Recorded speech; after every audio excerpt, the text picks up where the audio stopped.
Assalamualaikum warahmatullahi wabarakatuh. Halo semuanya, ketemu lagi di video saya kali ini. Perkenalkan, nama saya Riani Nur Hasanah, NIM 23140141, Prodi Pendidikan Guru Sekolah Dasar Universitas Trilogi. Yang terhormat Ibu Febrianti Yuli Satriani, SPDI, MPD, selaku dosen pengampu mata kuliah Psikologi Pendidikan. Izinkan saya di sini untuk menyampaikan materi tentang multiple intelligence untuk memenuhi salah satu tugas pembelajaran dalam rangka ujian akhir semester tahun 2024. Selamat menyaksikan. Multiple intelligence atau kecerdasan majemuk menurut Dr. Howard Gardner serangkaian kemampuan untuk memecahkan masalah dan menciptakan suatu produk yang bernilai dalam suatu latar belakang budaya tertentu. Karena tahun 2000 halaman 28 kecerdasan Howard Gardner juga bisa dengan kebiasaan perilaku yang diulang-ulang seperti kreatif dan problem solving. Howard Gardner berpendapat bahwa individu memiliki beberapa jenis kecerdasan yang berbeda, bukan satu kecerdasan umum. Ada 9 kecerdasan. Yang pertama ada kecerdasan verbal linguistik yang ditunjukkan dengan kepekaan seseorang pada bunyi, struktur, makna, fungsi, kata, dan bahasa. Karakteristik dari verbal linguistik ini juga seperti membaca, menulis, berdiskusi, berargumentasi, dan berdebat. Dan biasanya anak yang memiliki kemampuan atau karakteristik seperti itu bisa menjadi seorang penulis, wartawan, aktor, ahli politik, penyiar radio, presenter, guru, sampai pengacara. Seperti Raditya Dika ya, ternyata beliau adalah seorang pencipta novel. Beliau juga sudah menerbitkan 8 novel lainnya, dan dia juga aktif menjadi komika tunggal, aktor, sutradara, youtuber, dan podcaster. Ada yang kedua, Pidi Baik. Mungkin sudah tidak asing lah ya dengan nama Pidi Baik ini, seorang seniman multi talenta asal Bandung. Dia juga menjadi penulis novel Dilan 1990, 1991, dan Milea. Ia juga dikenal sebagai penulis lagu dan bagian dari band The Panas Dalam. Ia juga memegang kredit sebagai sutradara sejumlah film yang melambungkan namanya di ranah perfilman nasional. Yang kedua ada kecerdasan logis atau matematis ya, kecerdasan angka. Biasanya ini ditandai dengan kepekaan pada pola logis dan memiliki kemampuan mencerna pola-pola tersebut, termasuk juga numerik, serta mampu mengolah alur pemikiran yang panjang. Biasanya anak yang seperti ini memiliki karakter berhitung, menalar, berpikir logis, dan memecahkan masalah. Cerdas matematika Leonhard Euler pada tahun 1707 sampai 1783 Masehi.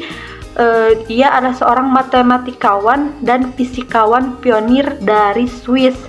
Dia juga adalah penemu beberapa bidang penting seperti kalkulus dan teograf. Leonhard juga mengenalkan banyak notasi dan trinologi matematika modern, terutama untuk analisis matematika seperti konsep fungsi matematika.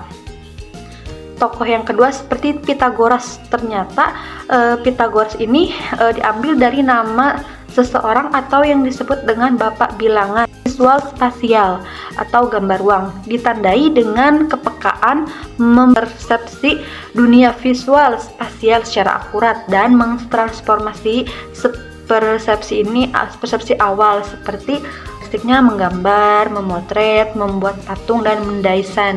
Ini contohnya seperti Raden Saleh, yaitu sosok yang menjadi perhatian Asia dan dunia karena lukisan-lukisannya diburu kolektor Indonesia dan mancanegara. Salah satu lukisan beliau yaitu yang fenomenal adalah Forest Fire yang dikoleksikan oleh Galeri Singapura. Ada juga Anne Avetiah, ya, salah satu desainer baju asal Indonesia yang namanya juga sudah besar di kancah internasional. Yang keempat ada kecerdasan musik.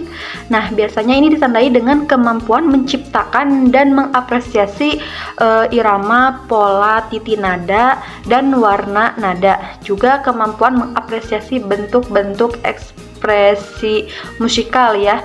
Biasanya anak memiliki kemampuan menciptakan lagu, membentuk irama, menenggarkan nada dari sumber bunyi atau alat musik. Orang yang memiliki kemampuan seperti ini seperti komposer, penyanyi, pencipta lagu, dan pemain musik. Tokoh cerdas ini seperti Rahayu Supanggah. Nah, dia itu adalah seorang komponis dari Indonesia yang memusatkan karyanya dengan menyusun musik tradisional Jawa ya. Ada juga Agnes Mo. Sudah tidak asing dengan Agnes Mo, ia telah memulai karirnya bermusik di Indonesia sejak masih kanak-kanak. Dan kelima, ada kecerdasan kinestik atau gerak yang ditandai dengan kemampuan mengontrol gerak tubuh dan kemahiran mengelola objek. Biasanya orang yang memiliki kinestik ini mempunyai kemampuan kontrol gerak tubuh, kemahiran mengelola objek, serta respon dan refleks.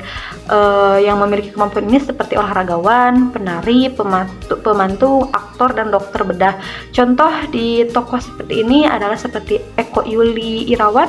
Nah, dia ini mempersembahkan 4 medali di ajang Olimpiade, bahkan Eko dilabeli legenda olahraga Indonesia. Ada juga yang keenam, kecerdasan interpersonal atau bergaul yang ditandai dengan kemampuan mencerna dan merespon secara tepat suasana hati, temperamen, motivasi, dan keinginan orang lain yang biasanya dimiliki oleh orang yang berkemampuan bergaul, memimpin, kepekaan sosial yang tinggi, negosiasi, bekerja sama, dan mempunyai empati yang tinggi.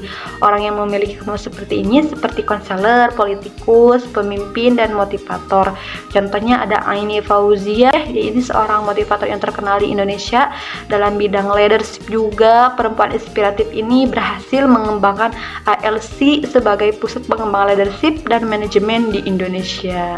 Dipercayai lebih dari 300 perusahaan multinasional di Indonesia menjadikan ALC Talent sebagai platform kelas online anak-anak, remaja, dan profesional. 7 ada kecerdasan naturalis. Biasanya ditandai dengan keahlian membedakan anggota spesies, mengenali eksistensi, memetakan hubungan antara beberapa spesies baik secara formal ataupun non formal. Dan anak yang memiliki kemampuan atau karakteristik seperti ini contohnya membedakan anggota-anggota, mengenali eksistensi lain, dan memetakan hubungan antara beberapa spesies baik secara formal maupun non formal. Dan anak yang memiliki kemampuan ini bisa menjadi peneliti alam, ahli biologi, dokter hewan, aktivis, peduli binatang dan lingkungan. Contohnya seperti Charles Darwin ya, adalah naturalis Inggris yang populer berkat teori seleksi alam. Ada juga Jean Baptiste Lamarck, seorang ahli biologis naturalis dan akademis yang dulunya adalah tentara. Dan yang kedelapan, intrapersonal atau diri ya, ditandai dengan kemampuan memahami perasaan sendiri dan kemampuan membedakan emosi serta mengetahui tentang kekuatan dan kelemahan diri. Yang biasanya anak memiliki kemampuan seperti mengenali diri sendiri secara mendalam, kemauan intuitif, motivasi diri, menyendiri, sensitif terhadap nilai diri dan tujuan hidup. Biasanya orang yang memiliki kemampuan seperti ini bisa menjadi psikoterapis, pemimpin agama, filosof, dan penasehat. Contohnya seperti Yahya Khalil Stakuf ya, atau Gus Yahya. Dia ini menepati urutan ke-19 dari 50 nama tokoh muslim paling berpengaruh di dunia versi RISSC. Sama seperti Pak Jokowi, Ketua Umum Pengurus Besar Nahdlatul Ulama, Ketum PBNU. Ini menepati urutan ke-9 pada kategori tokoh cendekiawan atau penceramah. Itulah beberapa materi multiple intelligence yang dapat saya sampaikan pada video kali ini. Mohon maaf atas segala kekurangannya. Terima kasih atas segala perhatiannya. Wassalamualaikum warahmatullahi wabarakatuh.